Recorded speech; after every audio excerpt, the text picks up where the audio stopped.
İndi bugün biz çepi yağlamağı göstereceğim. Çep necə yağlanır, o yolsuzluq yoldan sonra. Təmizləyici motonu istifadə edirəm. Birinci vururuq. Sonra napora verirəm. Napordan sonra da artıq yağlama prosesi və onunla da iş bitdi.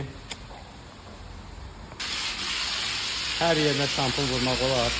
Məndə belə şotka var. Bununla prinsipi çətin girən yerləri təmizləmək olur. Qılışıc ilə çalışın su keçməsin. Mən heç örtmürəm və ehtiyatla davranıram.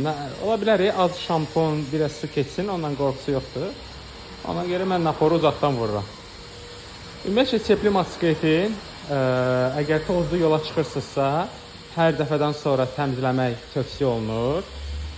Yox, şəhər içi sürürsünüzsə, şəhər içində elə pis toz, palçıq olmadığından 500 kilometrdən bir təmizləmək tövsiyə olunur.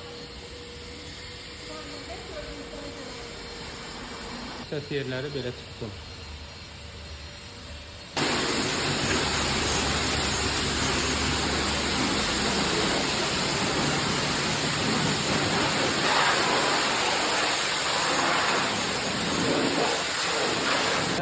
Yağlamağı bundan istifadə edirəm. Makov firmasının. Bu qaydasında. Heç bir şey, yağı akuratını tökürəm. Diskə dəyir, bəli. Amma açığı deyim, deyirlər iz qoyur. Amma məndə nəsə olmayıb.